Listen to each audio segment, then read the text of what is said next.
Hi, welcome to the weekly show. Delighted to have you here. We're live from New York.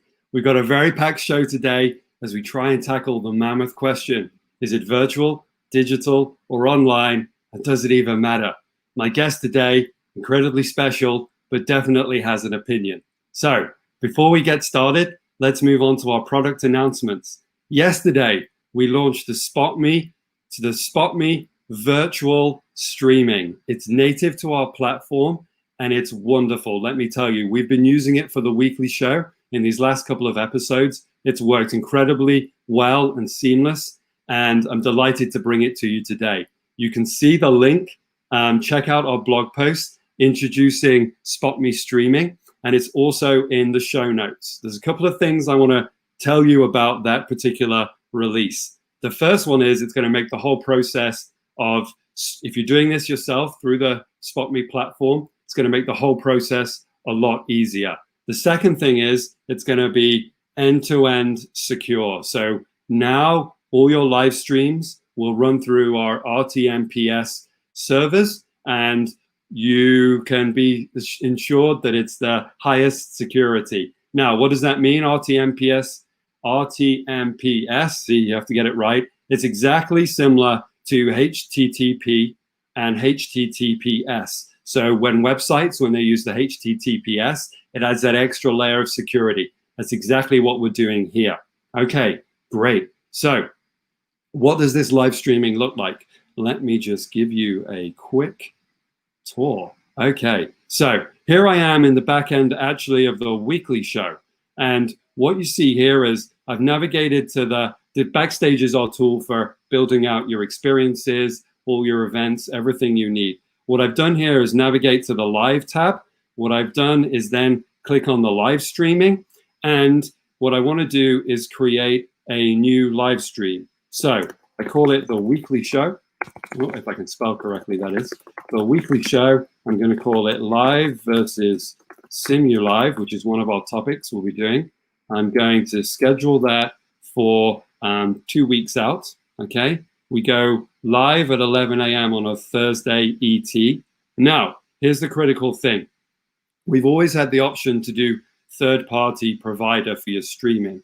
And that means you can stream through YouTube, Zoom, however you want to do it. But what it also means is if you do that, you're using their player. So whatever basic player they have, you're using that. Now, so what you see here is, for instance, we can't have any of the claps, the who's watching, or the Q&A, or the anonymous questions. That's only available if you do SpotMe streaming and you come through us. So what I do is I click all of these on because I want as much interactivity as possible. I also want people to feel comfortable, so I'm going to now allow anonymous questions. So I hit save. What I'm presented with then is a screen that allows me to start the preview, okay? Once I hit start preview, it's going to give me those RTMPS credentials. So they'll pop up down here. And so for this show, we use actually StreamYard for the speaker, the green room, if you will. So we connect StreamYard to SpotMe and with those credentials. And here I can start the broadcast, end the broadcast, watch the questions and answers coming in. It's all done from here. Now, here's the really cool bit that I really love, which has saved me a ton of time. When the broadcast ends, when you end the stream, what happens is SpotMe automatically creates a recording and then allows you to, in this top corner here, in the top right corner of the screen, it allows you to publish that on demand really quickly. And what it does is it publishes that on-demand recording to wherever you had the live stream linked. Really slick, really clean, really easy. So check out the blog post. We're delighted to have launched this. It's going to make things a lot easier for people. And so check it out. It's on the website. And there we go. Okay, here we are. Virtual, digital, or online. As I teed up before, my guest today and the organization that he represents is they very much have a strong opinion on this. So welcome, Chris Donaldson, event technologist from Atlassian. Welcome, Chris. Thanks, Tom. Pleasure to be here. Fantastic to have you. Like I said, Atlassian's been delivering digital experiences for long before the crisis happened. And I know that passionately, as an organization, even as a professional yourself, you're very focused on this term digital experience. But can you break that down for us? When you say that as an organization, what does that really mean to you and Atlassian? Sure. Yeah. So I think, our team has utilized both digital and virtual definitions of our events, right? Really early on within this kind of new industry landscape, right? We've learned quickly that those words have an effect on our customer base, and really virtual was exactly that, right? It was a space where engagement or experience was recreated in this almost imaginary or alternative environment, right? And we didn't want to kind of latch ourselves to that definition. I think the word feels a bit secondary or tertiary to a truly like meaningful and valuable experience for our customers. And so digital represented an environment managed by tools and platforms that it utilizes to create, not recreate or repurpose, but really create a truly engaging experience for our customers, and is a complement to those in-person events once they return. So digital is really the word that we have grasped onto and are utilizing moving forward. And then when we reevaluated our event portfolio, we equally used both events and experiences to define our strategies early on. And so while our team believes an event is an event is an event, the way we engage our customers will still need to be incredibly high touch. And so because of that, this is where the word experiences differentiates itself, right?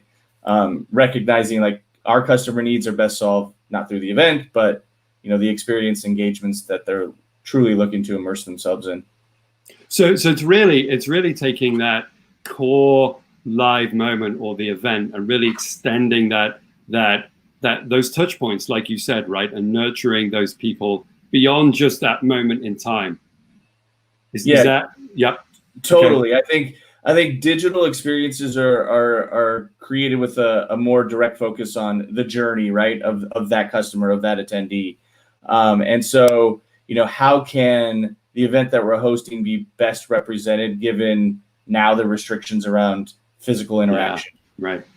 Now is the time where like our team, are not just digital strategists, really, like we're experiential marketers. I mean, we're developing new strategies around newly founded digital experience data. We're constantly changing the way we provide that to maintain that high quality value for our customers. We're continuing to adapt and evolve. I think we're learning more than we ever have before.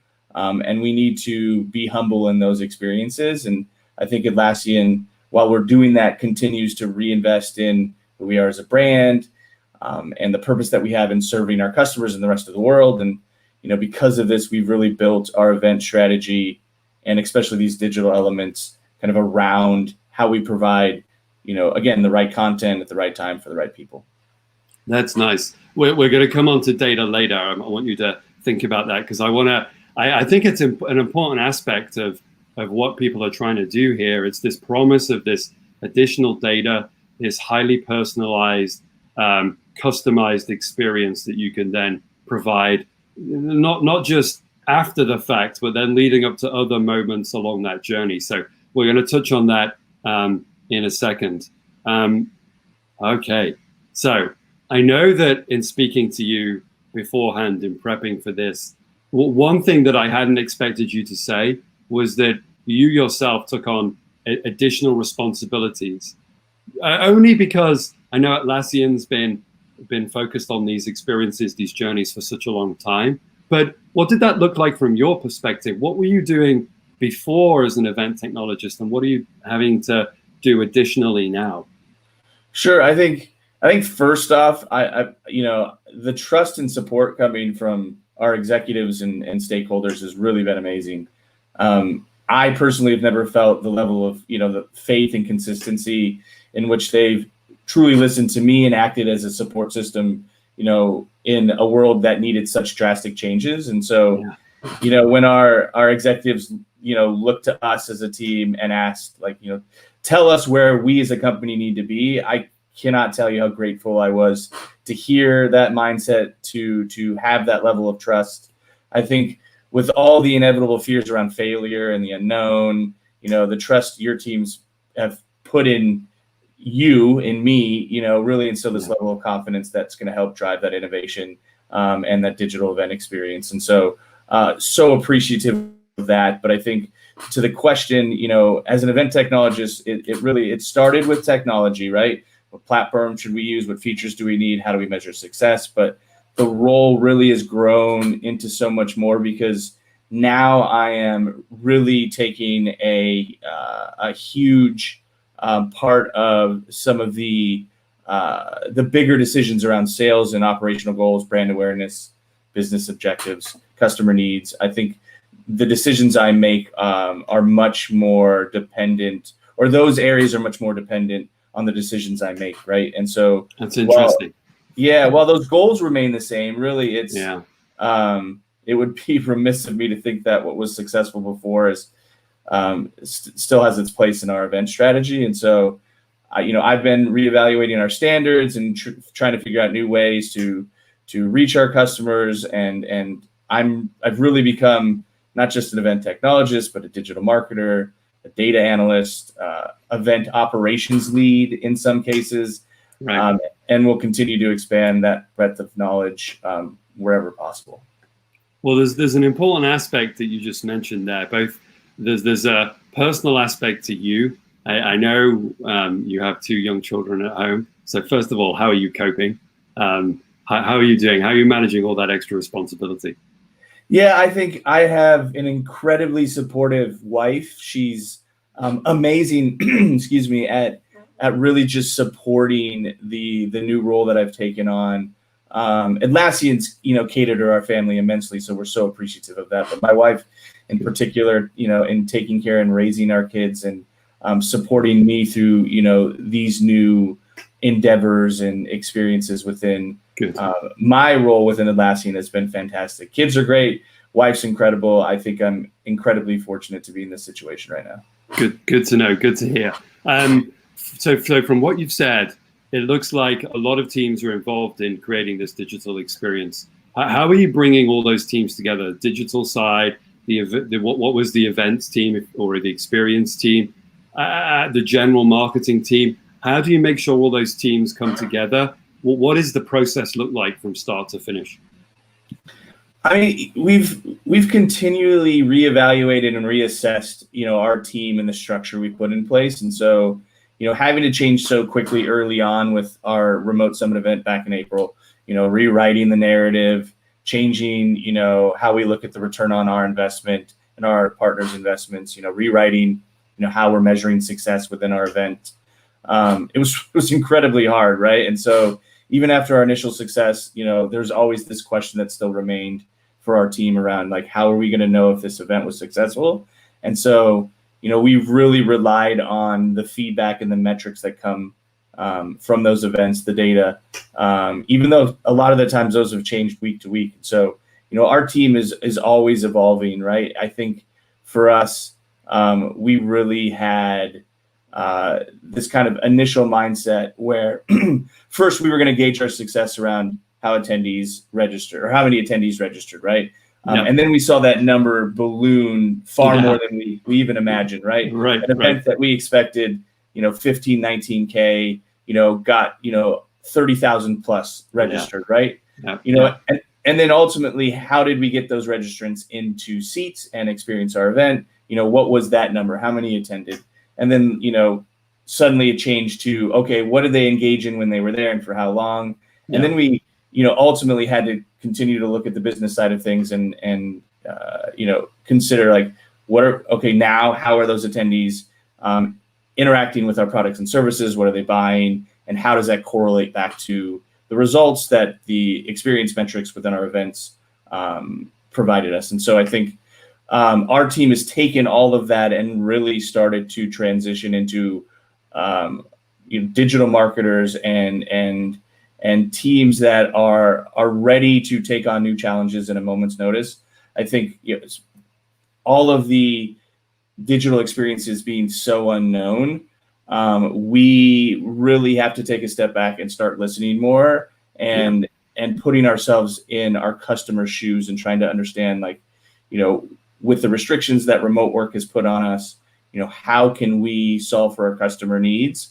And I think it's opened our eyes not just to the fact that we've been restricted to engaging with them digitally, but I think we took advantage, or we took for granted, the in-person events and accepted this idea that a happy customer was a satisfied customer, or a valued customer. And we've realized, through all these new learnings over the last 6 to 8 months, that wasn't necessarily the case. We weren't actually solving at certain instances for the customer need, right? We were creating events, experiences. When you're in person, you really can get away with some of the lackluster efforts around, solving for those customer needs and those experiences. And I think now those are completely exposed. We're vulnerable more so than we ever have been before. Our team is really, taking advantage of the opportunity, reassessing how we interact with our customers directly, really trying to solve for the customer need at the center of this digital event experience. And so, I can tell you that our teams have taken on different responsibilities and different, areas of interest within our digital events, and are always having to address new problems that maybe are relatively unknown to them. And our team's done an incredible job of it. I can't do what I do without the team around me. So really, what I do is part of a larger team, and kudos to them. I may be right now at kind of the front and center of some of these conversations around digital experiences, but it's the team really that has driven some of this success, or most of this success. Yeah, I hear you, and inevitably then it requires other people from different teams, professionals to come in with their expertise and weigh in, especially when you get that unexpected challenge like you were discussing. Sorry, go ahead. Well, we lean on you, Tom, and SpotMe and our partners, quite heavily, especially lately, right? And so, I think we'll continue to do that. The technology stacks that we, implement, that we engage with, I think we'll lean on those partnerships a bit more, because again, we're all learning, and we're in an industry where this is a unique opportunity for us to look in either direction and say, hey, we have people within our industry that may know things or are smarter than we are. Like, we need to take advantage of that. No idea around digital experiences is completely proprietary, right? We can take advantage of those ideas and re-implement them in our own events. Let's share knowledge and really start to capitalize on this, this new concept of what digital experiences are and how they will consistently stay once in-person events return. I love that, and one of the things, I know you were getting there. I think you were talking about it, but one of the things that struck me since we've started talking, we started talking back in early March about events, about event technologist role and how it was changing. One of the things that struck me since that first conversation was how you were, again, talking about at in-person events, you kind of took it for granted that people were interacting with the attendee, the customer, if you will, at the event. Like, they were literally standing in front of them, asking them if they were okay, collecting feedback forms or digitally collecting feedback forms after the session had ended. So now that we're in this digital world, and I know you just kind of hinted at this, well, what exactly are you doing to get in there and make sure you're still collecting? Because there's an awful lot of data that isn't automatically collected that can still be incredibly useful. So what systems, what tools have you put in place? What are you doing to get that back? Yeah, I think Atlassian, myself personally, is in a fortunate situation of having products and services that really cater to what I do for our events, right? I think we're looking at ways our products and services can be reapplied into that event experience more so than we have before. There's the standard engagement around product booths and product experts and being able to have direct conversations with those individuals. But I think, the products and services that maybe a lot of our customers are either unaware about or have never utilized, we can really take these digital experiences and reinvest into those products and provide them a demonstration or an experience in which they can, look at that engagement and say, hey, I didn't know, this product or this service solved for this need. We have a ton of issues around this need in particular. Let's, dive further into those conversations and see if that's something we can't expand our partnership on. And so I think we're starting there. We've also realized that, through all the research and the attendance on these digital experiences, we found that some of the out-of-the-box experiences and partnerships, vendors that provide kind of that standard framework for a digital experience may not work long-term. I think for us specifically, right? Yeah. We need the flexibility really that in-person events provided us, right? You had a location, but really you could do whatever you want with the venue. Right. Within reason, right? And some of these out-of-the-box experiences really limit your ability to adequately market your brand and engage in your audience with your audience. And so I think we're really taking a hard look at the flexibility and the opportunity to integrate with a particular platform, but remain open to new technologies, new experiences, new functionalities that allow us at any point to say, hey, that's a cool idea, cool experience that we would love to bring to our audience. How do we integrate that into an existing framework or platform that we're utilizing? We need to have the openness and the availability to do that. Yeah, that makes sense. Okay, so for anyone who's watching this and thinking, wow, that all sounds pretty complex. I haven't got a clue what Chris and Tom are talking about. No, but seriously, I think when people use the term digital experience, it can be quite daunting, and people can think, oh wow, I don't know how to get started. I don't know where to go with this. Any advice, any lessons that you, Atlassian, have learned that you can kind of partake to our audience? Yeah, I mean, I think there's a ton of lessons that we personally have learned through all of this. But again, I think overall, the first thing that I always tell myself, and I know our team does a really good job at, is sometimes shutting our mouths and opening our ears and allowing other people to be part of that process, right? Maybe a team member that wasn't really involved in a certain area now has a fantastic idea. Maybe our customers have some feedback around the experience that we created that we just couldn't see when it was in front of us, right? Like I think listening either through direct conversations with our customers or our teammates, or with the data that's coming in, through these events, really taking that data, getting it analyzed, and knowing that we have an opportunity to really, in the immediate, right, even if an event is ongoing, taking that data and immediately, utilizing it to change the experience or alter and adjust the experience in a way that's valuable to our customers. Again, customers are the center of how we move forward with digital experiences, and I think that's a good takeaway there. And then ultimately, I think we've learned a lot about flexibility and the need to be able to pair up or pair down our events, event to event. Every event can't be the same, right? Which means every platform experience or functionality can't be repeated over and over again and retain the same value. So we need to keep an open mind to new experiences, while making sure that when we invest in a platform long term, we have the flexibility to do so. Okay, I think it makes a ton of sense. Okay, last question from me, and it's a bit of a cheeky question. Give us a war story. Give us something, the worst thing that's happened to you personally or Atlassian in the last 6 to 9 months since the crisis in terms of digital experience. I mean, sure. I think I personally have been very humbled in thinking that I can get by on, hard work and dedication and effort. I'll be honest with you, no matter how much you put into an event, technology will really kind of, dig through all the fluff and find stuff that isn't working. And your customers will definitely be aware of that. And so these experiences that you create, no matter how detailed you are, you can definitely find, your audience can definitely find the flaws much quicker. And so I think you need to be aware that you're never going to be perfect.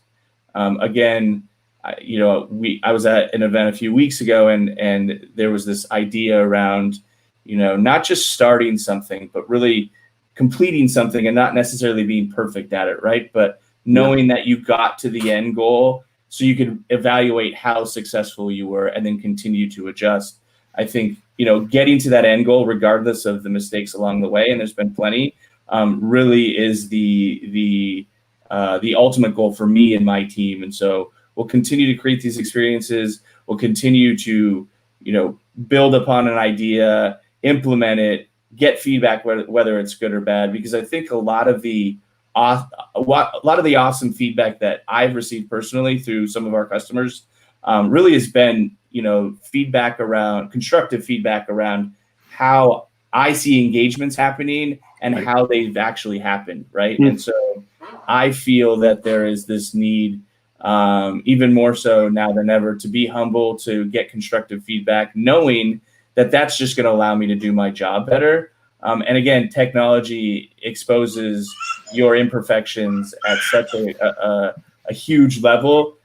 You have to take things with a grain of salt. Know that regardless of a mistake that you are feeling or you are responsible for, ultimately it's about the journey, the experience. And I think, people, customers, your general audience will understand, ultimately that an experience doesn't have to be perfect. It just has to be engaging, compelling, and valuable to your audience. And I think we're doing that. That's a very diplomatic answer. I like it. You have a very technical audience that you've got to satisfy. So I can imagine some of that feedback has been pretty spot on, or I can imagine it's been interesting. Okay, so I'm going to open it up to the audience. If you have questions for Chris, I see a few coming in. One around data and measuring success. So how are you measuring success now, and what did that look like? What was the difference before and after? We talked a little bit about attendance being I feel like attendance was the metric, and now it's definitely around that participation. Engagement is the real challenge with virtual. So how are you guys measuring success? What does success look like?